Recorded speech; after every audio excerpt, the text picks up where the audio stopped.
Hey guys, it's Dr. Price with Action Potential Mentoring, and we're going to be going through the highest yield family medicine curve disrespecting questions for your USMLE Step 2 CK and your shelf exam. Most active on Twitter, it's action_AP if you want to follow. Our website is actionpotentialmentoring.com if you'd like some personalized one-on-one help, and let's dive right into it. So, number one, if you see a patient with gluten intolerance and a rash that looks like this picture right here, your diagnosis is dermatitis herpetiformis. And so you want to work them up. Next step with a skin biopsy, and treatment is going to be dapsone. This is not the best mnemonic, but I remember D for dapsone, D for dermatitis herpetiformis. Moving on. Number two, athlete twisted their knee in a football game with a positive McMurray test. You're thinking a meniscus tear. So your confirmatory diagnosis is going to be gotten with an MRI. And I want you to remember, this is unrelated, but MRIs are the test of choice for osteomyelitis.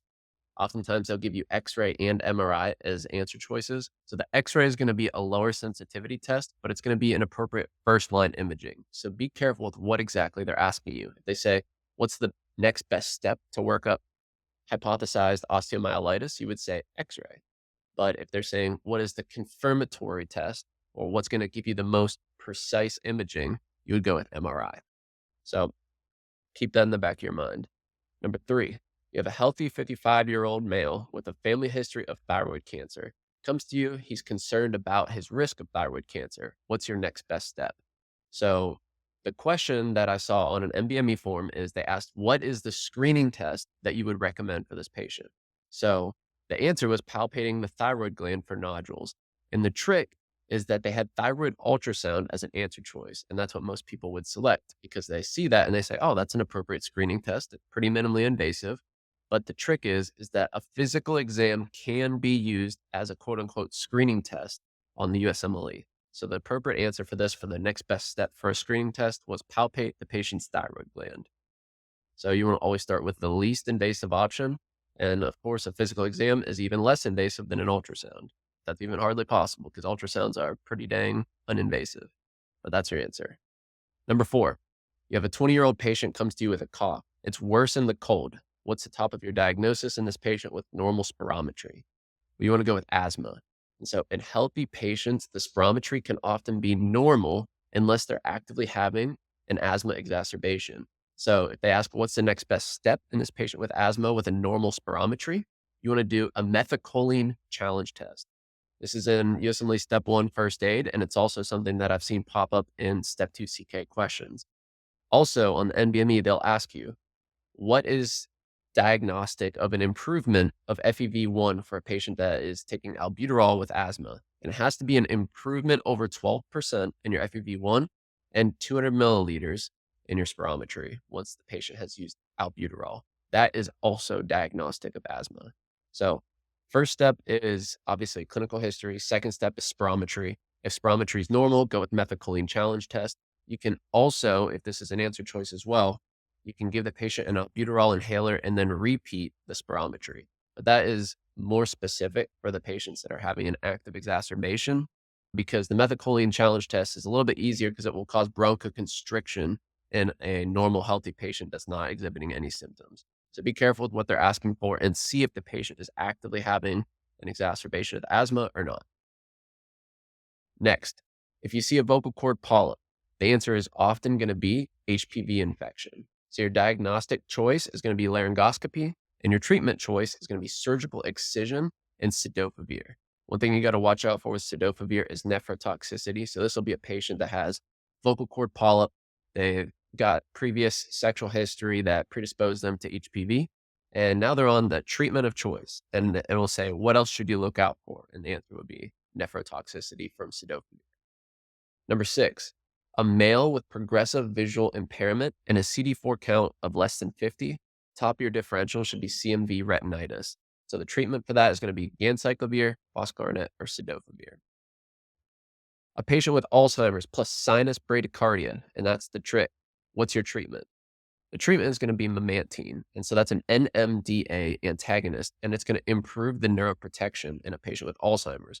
But be careful because the first line treatment is generally going to be cholinesterase inhibitors such as donepezil, rivastigmine, or galantamine. But you would not give those to a patient with Alzheimer's who has an AV block or bradycardia because they exacerbate bradycardia. And they basically would have a risk of decreasing your cardiac output in a patient that is bradycardic. Number 8, a patient with forgetfulness over the last few months and severe depression. What's your diagnosis? Well, you're thinking pseudo dementia. So your treatment is actually not going to be, let's say, donepezil or rivastigmine or any other cholinesterase inhibitors. Your treatment is actually to treat their depression. So you go with sertraline or another antidepressant. One that may be showing up on the USMLE in the next few months to years is vortioxetine. It is a drug from USMLE Step 1 first aid, but it's also now making its way into the pseudo dementia treatment algorithm because it is an antidepressant that has anticholinergic effects. So it can actually be beneficial in both regards. Number 9, a 70-year-old with painful and decreased range of motion in their shoulders and hip flexors, plus a temperature of 100 degrees Fahrenheit. So basically a low grade temperature. What's your diagnosis? You're thinking polymyalgia rheumatica. And a mnemonic that actually one of my students came up with is PMR, painful motion restricted. So these patients will have pain with moving, decreased range of motion, but they have normal straight. So the next best step for these patients with PMR is prednisone for 1 to 2 years. And a high yield association that you need to know with polymyalgia rheumatica, if they have new onset vision loss, thinking giant cell arteritis. So to diagnose that, you get an ESR level, it's usually over 100, and a temporal artery biopsy. But what about if you have high suspicion for giant cell arteritis? What's your next step? Most people will put biopsy, but that is wrong. So the next best step is steroids because you don't want to wait for the biopsy to result. Because if you consult vascular surgery, might take us a little bit of time to get to the operating room with the patient. So give them the steroids ASAP while you're waiting for us to do the temporal artery biopsy. Next, let's go through some high yield, quick hitting reviews for vasculitis. 40-year-old female with weak radial pulses. Your diagnosis is Takayasu arteritis. Generally, they're Asian females and question stems. Next, conjunctivitis plus swollen hands plus fever, usually in a child, is Kawasaki disease. And look how I capitalized ASA in the word Kawasaki. That's to remind you that you give aspirin, ASA, and IVIG. So for these patients, you give them aspirin. It's one of the few times that you give a young child aspirin. And you want to watch out for coronary artery aneurysms. You can get an echo and see those on your TTE or your TEE. That's something that I've seen tested before as well, is coronary artery aneurysms. The mnemonic, this is classic. I didn't come up with this. I believe this is from first aid.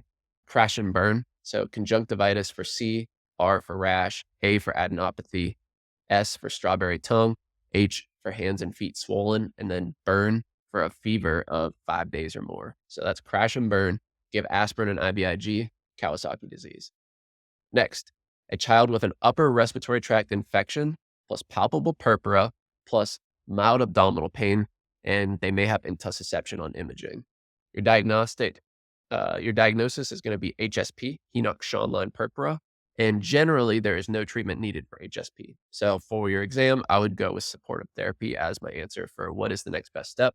Boom, supportive therapy.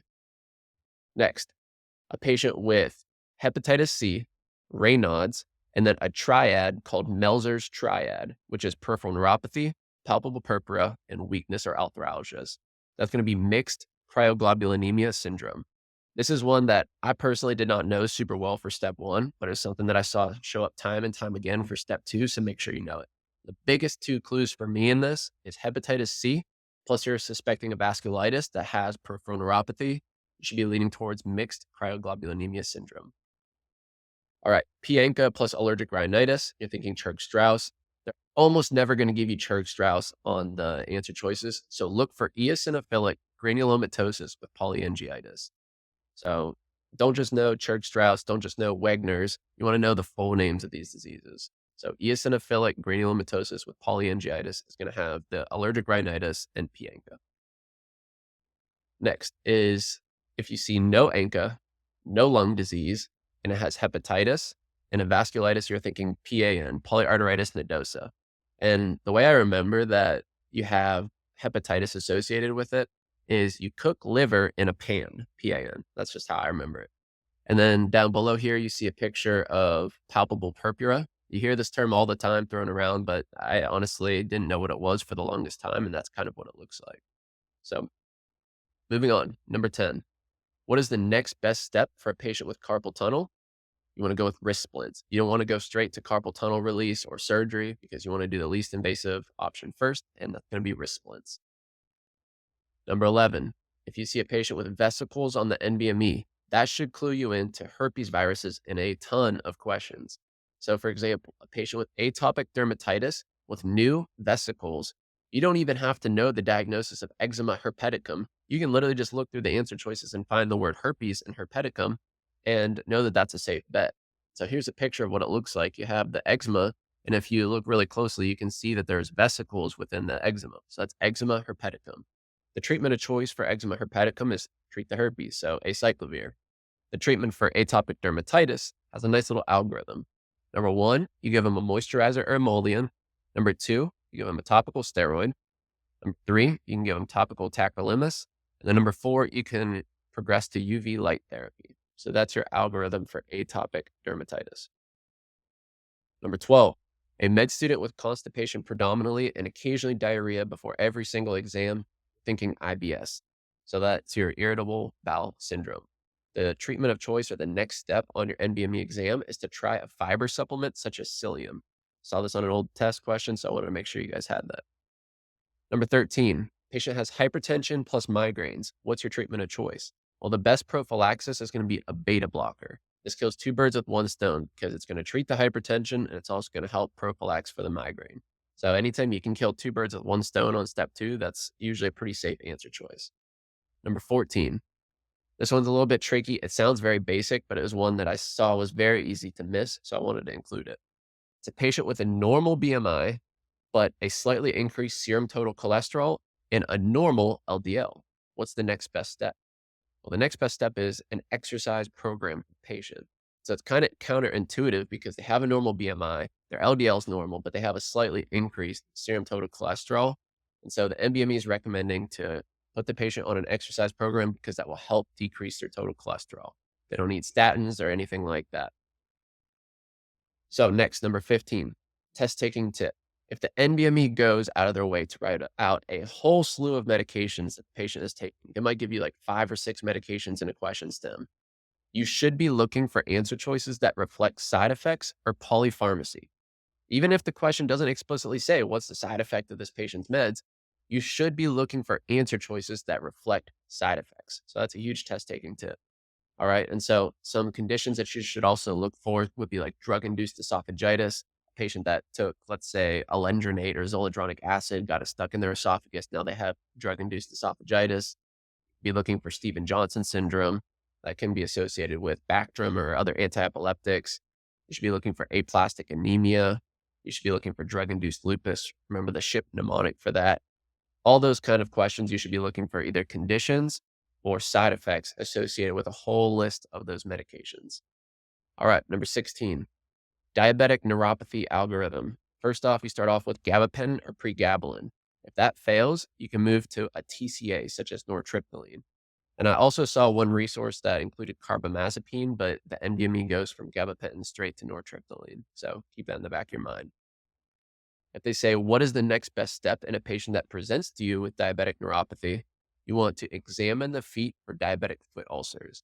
It's a huge risk of morbidity and mortality for these patients. So make sure that you always do a thorough foot examination in patients with diabetes. Number 17, patient with polycystic kidney disease and hypertension. What's the treatment of choice? Well, you want to give them lisinopril. Okay. And so lisinopril is going to be beneficial for the patient's kidney disease as well as their hypertension. Some high yield associations you need to know is number 1, mitral valve prolapse. This will be a mid systolic click plus a systolic crescendo that you will see with patients with polycystic kidney disease. Number 2 is diverticulosis. Number 3 is intracranial aneurysms. And then number 4, they can also get liver cysts. So you really just want to think of cysts everywhere or bubbles everywhere. So a bubble in your heart, I think of as mitral valve prolapse. A bubble in your intestines, I think of as diverticulosis. A bubble in your brain is intracranial aneurysms, and then a bubble in your liver is a hepatic cyst. So something high yield to remember is if it's the anterior communicating artery that has the intracranial aneurysm, you can get bitemporal hemianopsia due to compression of your optic chiasm in these patients. If it's the posterior communicating artery that has the intracranial aneurysm and PCKD, then you want to look out for ipsilateral cranial nerve 3 palsy. And I've seen that tested before. All right. So make sure that you're able to diagnose and identify high yield associations with polycystic kidney disease. Another high yield association that is with autosomal recessive polycystic kidney disease is Caroli disease. And so this is essentially dilation of the bile ducts with hepatic fibrosis, liver cysts, and gallstones. So look for a kid that has autosomal recessive polycystic kidney disease and then a bunch of liver or biliary issues. So dilated bile ducts is pretty much pathognomonic in this patient, hepatic fibrosis, liver cyst, and gallstones. Keep that in the back of your mind. That is very rare to show up on the exam, but if you're going for that 260 to 270 range, these are the types of things that you really need to know. Number 18, patient comes in with mycoplasma. They're going to present as a healthy patient without a lot of comorbidities that now has crackles on your lung examination. If you did a gram stain, you would see essentially nothing because they have a cholesterol membrane, so they don't have a cell wall that you're going to be able to see on the gram stain. And high yield associations that get tested all the time for mycoplasma is cold agglutinin hemolytic anemia, erythema multiforme, and then acute interstitial nephritis. Make sure you know those 3 high yield associations with mycoplasma: cold agglutinin hemolytic anemia, erythema multiforme, and then acute interstitial nephritis. Next, still kind of on the pneumonia trip here. Legionella is going to require charcoal yeast agar for culture. If the NBME asks you what's the diagnostic test, you would say urine antigen test. And if they ask you what are some high yield associations, you would say, well, you want to get a renal chem 10 panel because you want to check their sodium levels, and it would show a hyponatremia. Also know that Legionnaire's disease is the pneumonia plus 2 other symptoms: diarrhea and confusion or some sort of encephalopathy. So Legionnaire's is a triad of lungs, GI, and CNS issues. And you need to know that the diagnostic test is the urine antigen test. Moving on to another atypical pneumonia, chlamidophila. You're going to get a Yemsa and C reticulate bodies present. And an high yield association that you need to know is erythema nodosum and Guillain-Barré syndrome. Okay, so chlamydophila pneumonia can have erythema nodosum and Guillain-Barré syndrome. So we're going to dive deep into erythema nodosum because this is tested a ton on the USMLE, and it's something that I always struggled to remember and keep everything straight with. So hopefully this walkthrough will be helpful for you. All right. So some of the causes are some of the fungal infections. You got coccidioidomycosis, which is desert bumps, histoplasmosis. You can get erythema nodosum with leprosy. You can get it with Behcet syndrome. Remember, Behcet, for everybody that wants to recap on that, is oral and genital ulcers in an Asian male plus uveitis. If you know those 3 things, that will really, really help you identify Behcet syndrome on the exam. The treatment is going to be steroids like prednisone and then immunosuppressants if the steroids are not sufficient. So you could add in azathioprine, for example. Another cause of erythema nodosum is tuberculosis, streptococcus, and number 7 is Sweet syndrome. So let's talk about Sweet syndrome for a second. This is also extremely, extremely rare for the USMLE exam. Very few students are going to get a question on this, but if you do, I want you to be able to get it right. So there's going to be a neutrophilic dermal infiltrate, and the T here is neutrophilic, and they're going to have a high fever associated with AML or other leukemias. And then the treatment is going to be steroids. So big thing here is neutrophilic dermal infiltrate and high fever with some sort of hematopoietic type leukemia. All right. And so remember that another disease that has neutrophilic dermal infiltrate is pyoderma gangrenosum. This is extremely high yield. This shows up all the time in real life as well as also on your boards. The treatment is going to be steroids. Pyoderma gangrenosum is almost always associated with IBD or with other rheumatologic issues such as lupus or rheumatoid arthritis. Something that I want to tie together for you guys here is pyoderma gangrenosum and Behcet syndrome both have something called pathergy. And I have seen this tested before, so make sure you know it. Pathergy is worsening wounds with minor trauma. Okay, so maybe you hit your elbow on the door or you get a small paper cut. Now you have a massive pyoderma gangrenosum wound. So you'll see that with Behcet's and pyoderma gangrenosum. The last thing that I want to touch on that is associated with erythema nodosum is Lofgren syndrome. So this will present with three things: hilar lymphadenopathy, erythema nodosum, and migratory polyarthritis. The migratory polyarthritis is key and will really help you tune in for this diagnosis. So it's going to be a self-resolving subtype of sarcoidosis. Remember, sarcoid is treated with steroids and methotrexate or other DMARDs. And some other things that I want you to know that have migratory polyarthritis are rheumatic fever and reactive arthritis. So if you see migratory polyarthritis, I want you thinking, okay, does this patient have erythema nodosum? If so, it might be Lofgren syndrome. If it doesn't, then the top two things on your differential should be rheumatic fever and reactive arthritis. Number 19, what is the most sensitive test for diabetes? Well, it's going to be a 2-hour glucose tolerance test over 200. And so keep in mind that to diagnose diabetes, you only need a random glucose over 200 plus symptoms. Okay, you don't need to do this 2-hour glucose tolerance test because it's tough to manage and it requires the patient to essentially sit there after a glucose load for 2 hours. All right, number 20. What are the two most commonly tested conditions with Charcot joint? Number one is severe diabetes with neuropathy. And then number two is syphilis.